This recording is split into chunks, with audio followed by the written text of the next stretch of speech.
इति की माँ उसे जन्म देते ही चल बसी। ऐसे में उस दुधमुही बच्ची के लिए विनोद ने मंदिरा से शादी कर ली। वैसे तो मंदिरा इति को ज्यादा पसंद नहीं करती थी, लेकिन जब से उसने अपनी बेटी को जन्म दिया तब से तो उसका व्यवहार बिल्कुल ही बदल गया। माँ, भूख लगी है, मुझे भी दूध दो ना। दूध चाहिए? दूध तू पिएगी तो चारू क्या पिएगी? काम की ना काज की, दुश्मन अनाज की।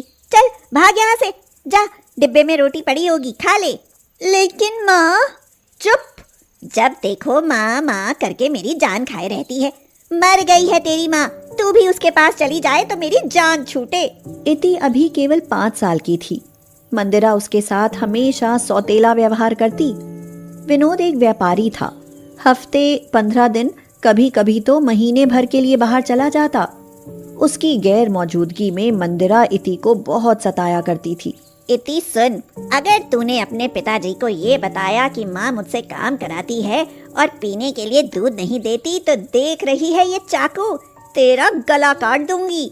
नहीं बताऊंगी माँ, नहीं बताऊंगी, लेकिन आप मुझे मारना मत। आप जैसा कहोगी मैं वैसा ही करूंगी। ये हुई ना बात। चल अब एक काम कर, मेरे लिए 1 कप चाय बना दे। माँ, पर मुझे तो चाय बनानी आती नहीं है। तू चिंता मत कर, चाय खाना मैं सब बनाना सिखा दूंगी। आखिर ये सब काम आगे चलकर तुझे ही तो करने पड़ेंगे। समय गुजरता गया, इति बढ़ती गई और मंदिरा के अत्याचार भी। मंदिरा ने उसकी बाजू में गर्म चिमटा लगाते हुए कहा, जब तक तेरे हाथ में गर्म चिमटे नहीं लगेंगे तब तक तेरी रोटी गोल नहीं बनेगी। माँ, मैं जल गई। मत मारो माँ, मैं बनाती हूँ गोल रोटी। अब आई ना अकल?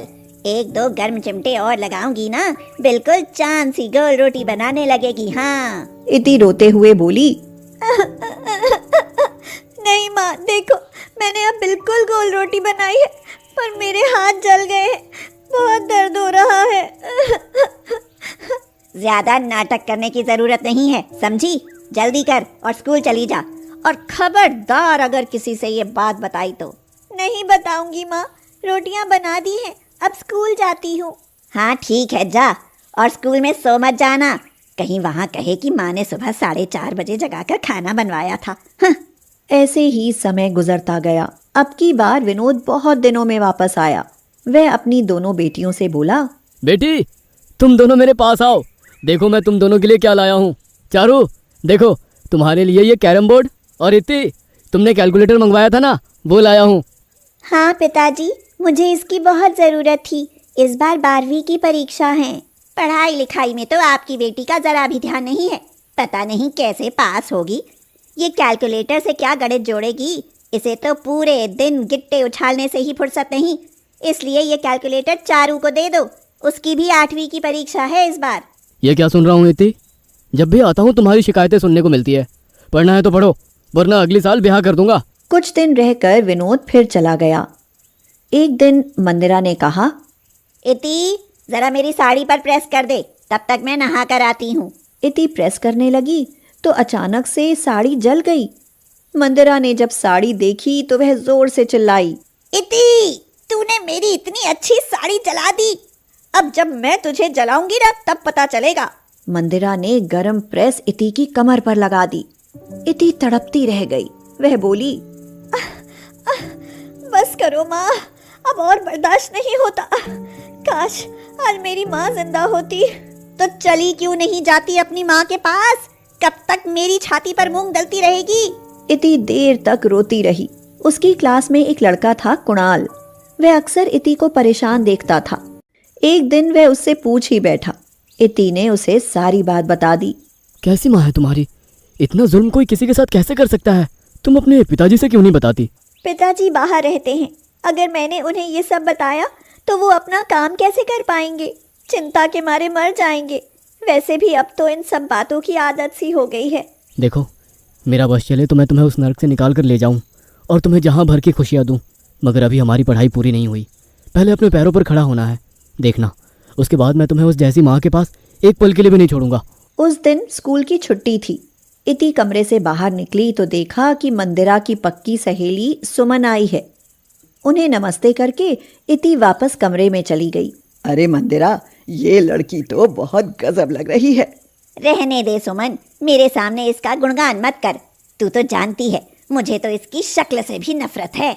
तो इसे अपनी जिंदगी से दूर क्यों नहीं कर देती? सलीम भाई की नजर जब से इस पर पड़ी है तब से तो वो बौखला गया है, मुंह मांगी कीमत देने को तैयार है। उस पैसे को तू चारू पर खर्च कर सकती है, वैसे भी है तो ये सौतेली ही। अगर विनोद को पता चला तो मुझे जान से मार डालेगा। कौन सा वह यहाँ रहता है? जब आए बता देना कि किसी के साथ भाग गई। मंदिरा को यह सुझाव बढ़िया लगा और सलीम के साथ इति का 5 लाख का सौदा पक्का कर दिया गया। कल जब चारू और इति दोनों स्कूल से आ रही होंगी तब सलीम से कहना उसे अपने आदमी भेजकर उठवा ले। और हाँ, मेरी चारू को कुछ नहीं होना चाहिए। सुमन, इतना बड़ा कदम उठा तो लिया है पर डर लग रहा है। डर की क्या बात, किसे पता चलेगा? उम्र ज्यादा हुई तो क्या हुआ, इति को रानी बनाकर रखेगा। स्कूल से लौटते समय जब चारू और इति वापस आ रही थी, कुणाल भी उनके साथ था। तभी सलीम के आदमियों ने इति की बजाय चारू को उठा लिया और उसे गाड़ी में डालकर ले गए। इति चीखती चिल्लाती रह गई, मगर वो लोग तो चारू को ले जा चुके थे। क्या तुम उन्हें जानती थी? नहीं, मैंने उन्हें पहले कभी नहीं देखा। अब क्या होगा, न जाने क्या करेंगे वो चारू के साथ। तुम मेरी बाइक पर बैठो, उनका पीछा करते हैं। ये खबर मंदिरा तक भी पहुंच गई कि कुछ गुंडे चारू को उठाकर ले गए हैं और इति उसे बचाने गई है। वो लोग उनका पीछा करते हुए वहां पहुंच गए जहां वो चारू को लेकर गए थे। चारू चिल्लाई, दीदी मुझे बचा लो। कुणाल और इति ने उन गुंडों की खूब धुनाई करी। तब तक पुलिस और मंदिरा भी आ चुकी थी। पुलिस ने उन्हें पकड़ लिया और गुंडों ने पुलिस को बता दिया कि उसकी माँ ने ही उसे 5 लाख रुपए में उन्हें बेचा है। माँ, आप इतनी गिर गई कि पैसों के लिए अपनी ही बेटी को बेच दिया। चारू, मैं नहीं जानती थी कि जो गड्ढा मैंने इति के लिए खोदा था उसमें मेरी अपनी बेटी ही गिर जाएगी। मैंने तो इति से छुटकारा पाने के लिए इति का सौदा किया था, लेकिन वो लोग चारू को ले गए। लेकिन माँ, ऐसा आपने क्यों किया? क्योंकि ये मेरी सौतेली बेटी है। मैं इससे नफरत करती थी, लेकिन आज इसी सौतेली बेटी ने मेरी चारू को बचा लिया, वरना आज न जाने क्या हो जाता। चलो, अब जेल में चक्की पीसना। अपनी बेटी को बेचने के जुर्म में हम तुम्हें गिरफ्तार करते हैं। नहीं सर, मैं अपनी माँ के खिलाफ कोई केस नहीं करना चाहती। जैसी भी है, मेरी माँ है। देखा आपने, जिस सौतेली बेटी को आप नर्क में धकेल रही थी वो आपका बचाव कर रही है। मुझे माफ कर दे इति। आज के बाद मैं तुझे चारू से भी ज्यादा प्यार करूंगी। इतना सुनकर इति की आंखों में आंसू आ गए और वह मंदिरा के गले लगकर बोली, माँ, इस प्यार के लिए मैं कब से तरस रही थी। बस मुझे एक मौका दे देती, एक मौका, ताकि मैं अपनी गलतियों को सुधार सकूं। उसके बाद इति अपनी सौतेली माँ के कहर से हमेशा के लिए मुक्त हो गई। कौशल्या और रघुवीर की एक बेटी थी, सविता। सविता को बचपन में ही पोलियो मार गया था, जिससे वह एक पैर से अपाहिज थी। सब लोग उसे दया की दृष्टि से देखते थे। माँ बाप की बहुत लाडली थी, कभी उसकी आंखों में वो आंसू नहीं आने देते थे। सविता अपाहिज जरूर थी, लेकिन सभी कामों में कुशल थी। स्कूल में भी वह सभी अध्यापकों की प्रिय थी। एक दिन कौशल्या बोली, सुनो जी, सविता की 11वीं पास हो गई है। हमारी बेटी दिव्यांग है, उसे कोई ऐसा ही लड़का ढूंढना पड़ेगा। लगता है उसकी शादी करने में बहुत मुश्किलें आएंगी, इसलिए अभी से लड़का ढूंढना शुरू कर दो। रघुवीर ने कहा, हाँ कौशल्या, सही कहती हो।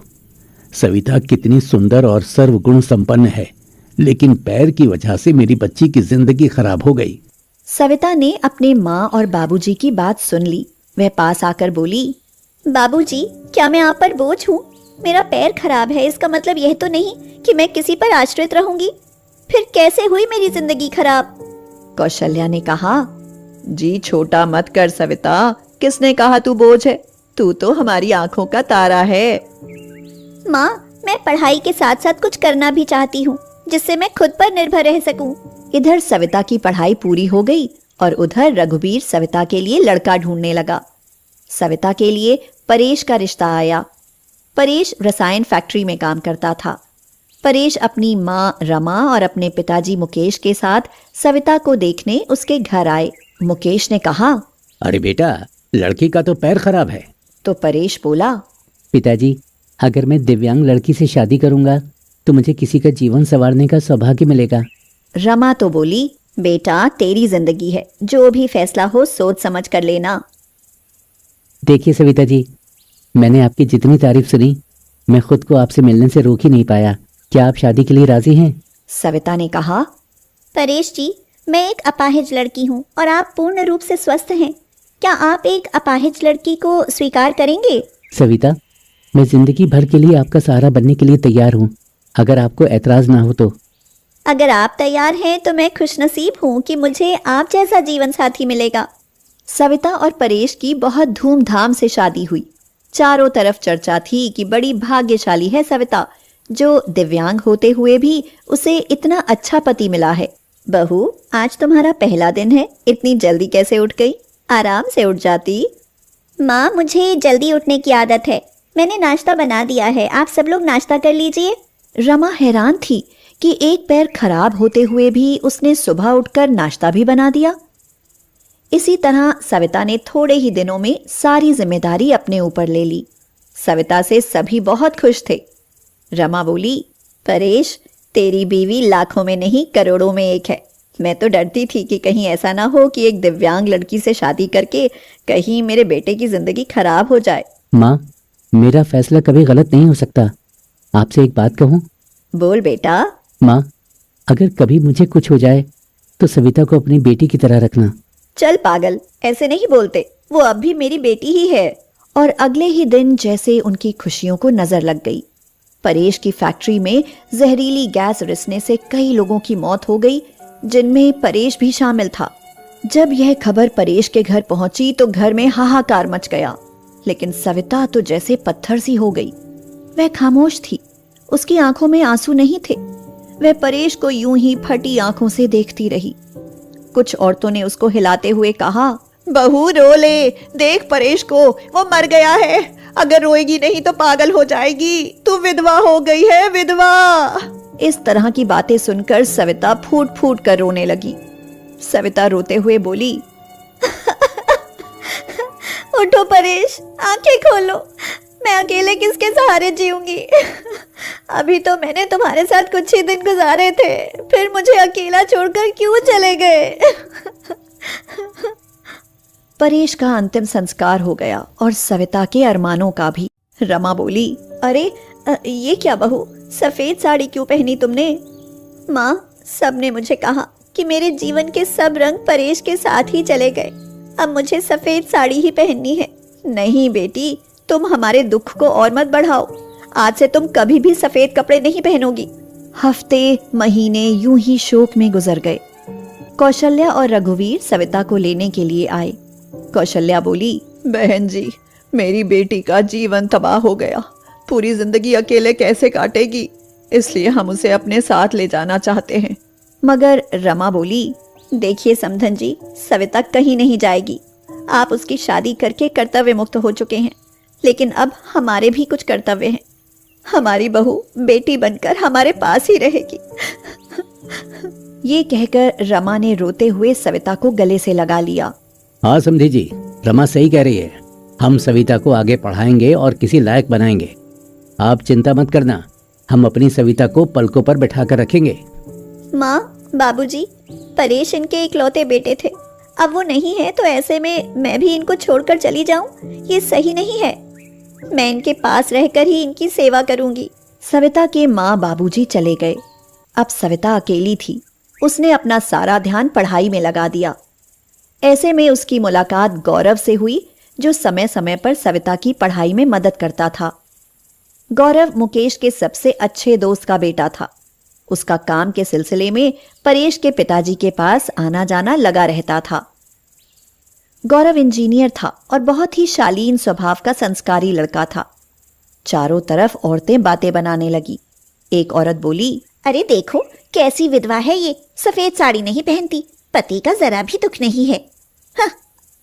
तो दूसरी बोली, बन सवर कर कॉलेज जाती है, बेचारे रमा और मुकेश का तो बुढ़ापा ही खराब है।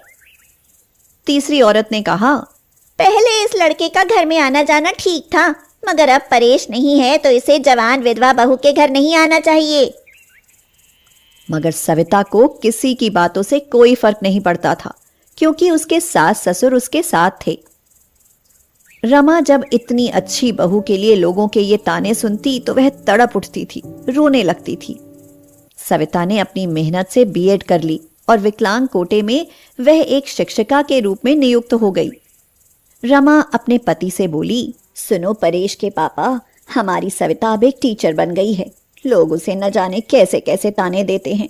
हमें अब उसकी शादी कर देनी चाहिए। सही कह रही हो रमा, विधवा है, अनाथ नहीं, जो लोगों की उल्टी सीधी बातें सुनेगी। हम अपनी बहू की शादी धूमधाम से करेंगे।